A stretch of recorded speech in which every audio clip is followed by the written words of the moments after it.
عید میلاد النبی کے اہتمام میں اس پورے مہینے میں ربیع الاول کے ماہ میں جلسے جلوس کا اہتمام کیا جاتا ہے، اس کو بدعت مولویوں کے پیٹ کا مسئلہ ہے.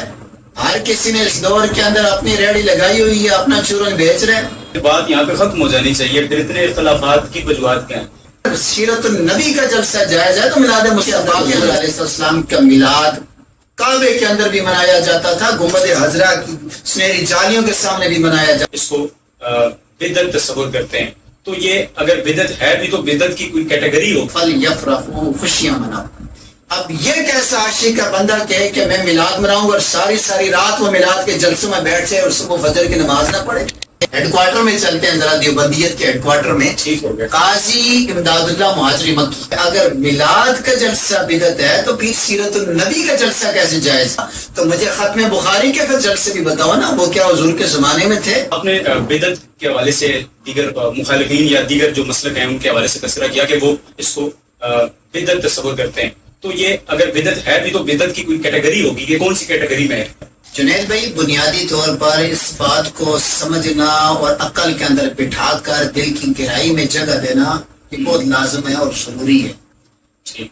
کہ بدعت کہتے کس سے، وہ کون سا عمل ہے جو بدعت بنتا ہے؟ اور اس سے پہلے ہمیں ایک حدیث مبارکہ لے کے آتا ہوں. میرے آقا علیہ الصلوۃ والسلام کے ایک صحابی ہیں حضرت جریر رضی اللہ تعالیٰ عنہ. آپ فرماتے ہیں، روایت کرتے ہیں کہ رسول اکرم صلی اللہ تعالی علیہ وسلم نے ارشاد فرمایا کہ جو شخص بھی دین کے اندر کوئی اچھا طریقہ رائج کرتا ہے، جو شخص بھی اچھا طریقہ رائج کرتا ہے، اس کی ابتدا کرتا ہے، اس کا آغاز کرتا ہے، فرمایا اس رائج کرنے والا بھی، اس پر عمل کرنے والا بھی، اللہ دونوں کو ثواب عظیم اور ثواب رحمت عطا فرماتا ہے. ہمیں تو آج تک بدعت کی یہی تعریف بتائی گئی ہے کہ جی دین میں نیا طریقہ رائج کر لینا جو ہے وہ بدعت ہے. میں دوسری طرف آتا ہوں، اس طرف آ رہا ہوں. اور دوسری اس حدیث کا دوسرا حصہ یہ ہے کہ جو شخص دین کے اندر کسی غلط طریقے کو رائج کرتا ہے، اس کی ابتدا کرتا ہے، اس کا آغاز کرتا ہے، تو وہ آغاز کرنے والا بھی، ابتدا کرنے والا بھی، رائج کرنے والا بھی عذاب جہنم کا مستحق ہے. اور اس پہ جو عمل کرے گا وہ بھی اللہ تعالیٰ کے عذاب کے مستحق ہیں، گناہگار ٹھہریں گے. حضرت امام بہقی نے امام شافعی رحمۃ اللہ علیہ سے روایت کیا ہے، بدعت کی دو قسمیں ہیں، ایک بدعت حسنہ ہے اور ایک بدعت سیئہ ہے. بدعت کے رٹ لگانے والوں کے لیے ضروری یہ ہے کہ پہلے وہ یہ چیز سمجھے کہ بدعت کہتے ہیں. یہ ایک میرے خیال سے ایک طبقہ ایسا بھی ہے جو بدعت کو نئے کسی بھی قسم کے طریقے کو جو ہے وہ قابل قبول نہیں کرتا. ان کی گفتگو بھی بدعت سے شروع ہوتی ہے اور بدعت پہ ختم ہوتی ہے. اگر ایسی بات کریں گے تو پھر میں یہ کہنے میں بالکل حق بجانب ہوں کہ اگر میلاد کا جلسہ بدعت ہے تو پھر سیرت النبی کا جلسہ کیسے جائز ہے؟ اگر میلاد مصطفیٰ کا جلسہ بدعت ہے، حضور کے زمانے میں نہیں تھا، بقول ان کے صحابہ کے زمانے میں نہیں تھا، تابعین کے زمانے میں نہیں تھا، تو مجھے ختم بخاری کے پھر جلسے بھی بتاؤ نا، وہ کیا حضور کے زمانے میں تھے؟ کیا افتتاح اسباغ حضور صاحب کے زمانے میں تھے؟ کیا افتتاح بخاری حضور کے زمانے میں تھی؟ کیا صحابہ کرام رضوان اللہ تعالی علیہم اجمعین نے سلور جبلیاں منائی ہیں؟ کیا گولڈن جبلیاں منائی ہیں؟ کیا 150 سالہ جشن دارالعلوم دیوبند کیا ہے؟ وہاں پہ تمہارے کروڑوں اور اربوں روپے جو لگتے ہیں، کیا وہ ریاکاری نہیں ہے؟ کیا وہ دکھلاوا نہیں ہے؟ کیا وہ جائز ہے؟ اگر سیرت النبی کا جلسہ جائز ہے تو میلاد مصطفیٰ کا جلسہ بھی جائز ہوتا ہے. کیا ہے؟ ادھر بھی تلاوت، ادھر بھی تلاوت، ادھر بھی نعت، ادھر بھی نعت، ادھر بھی حضور کے کمالات کو، حضور کے معجزات کو، حضور کے خصائص کو، حضور کی سیرت و صورت کو بیان کیا جاتا ہے. پر میلاد میں بھی میرے مصطفیٰ کی سیرت و صورت کا ذکر ہوتا ہے، حضور کے معجزات اور کمالات کا تذکرہ ہے. لیکن یہاں پہ معترضین کا ایک اعتراض جو ہے وہ یہ ہوتا ہے کہ یہ جو ہمارے یہاں رسومات جنم لے چکی ہیں، ڈھول باجے کی، وہ عجیب و غریب قسم کی رسومات اس کے علاوہ بھی ہیں جو اسی میلاد کے جلوس میں ہمیں دکھتی بھی ہیں. گزشتہ کچھ عرصے سے یہ بہت زیادہ ہو گیا ہے. ان پر کیا آپ دیکھیں، میں یہاں پر کسی کو ڈیفینڈ نہیں کر رہا، میں بالکل ببانگ دول الحمدللہ میں اپنا مسلک کھل کے بیان کروں گا اور جو خرافات مسلک اہل سنت بریلوی مکہ فکر کے اندر پائی جا رہی ہیں، میں ان سے اللہ تعالیٰ کا اظہار کرتا ہوں. میں یہاں پہ نمائندہ بن کے بیٹھا ہوں. ٹھیک ہے. میلاد کے جلوس کے اندر عورتوں کا اختلاط ناجائز اور حرام. میلاد کے جلوس کے اندر پٹاخے حرام ناجائز. میلاد کے جلوس کے اندر سرسریاں ناجائز ہیں، حرام ہیں. اذان ہو رہی ہے، تم نعرے بازی کر رہے ہو، بالکل ناجائز ہے. بالکل اذان کا احترام ضروری ہے. دیکھیے کہ میلاد مصطفیٰ منانا مستحب عمل ہے، مستحسن عمل ہے، اچھا عمل ہے، لیکن نماز تو فرض ہے نا بابا. جی بالکل نماز فرض ہے، اذان سننا واجب ہے، ضروری ہے ہر مسلمان کے لیے.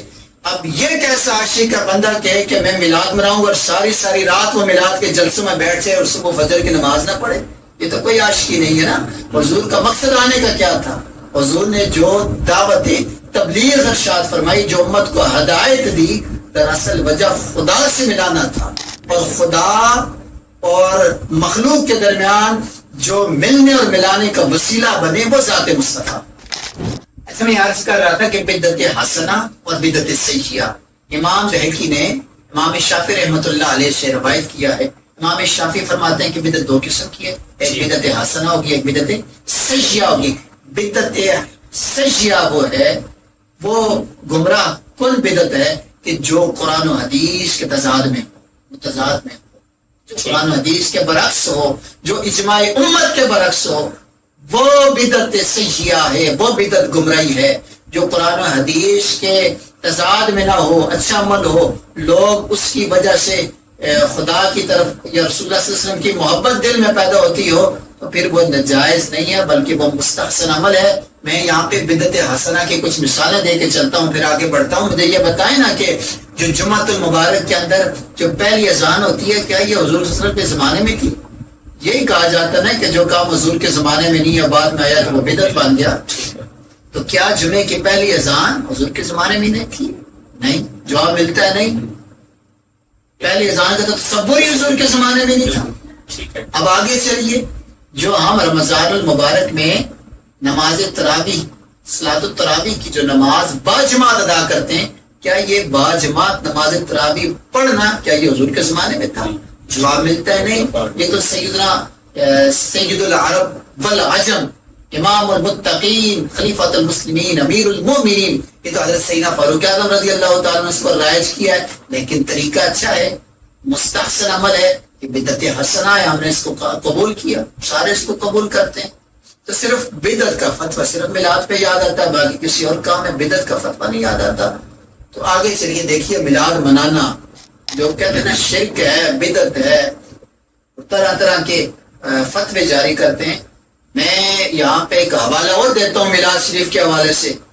عبد الوہاب نجدی، بہت بڑا نام ہے، عبداللہ بن عبد الوہاب نجدی، یہ اس کا بیٹا ہے. عبداللہ بن عبد الوہاب نجدی اپنی کتاب سیرت الرسول کے اندر لکھتا ہے. یہ عبداللہ بن عبد الوہاب نجدی یہ اس دھڑے کا بہت بڑا مضبوط بندہ ہے، سپریم ہیڈ ہے.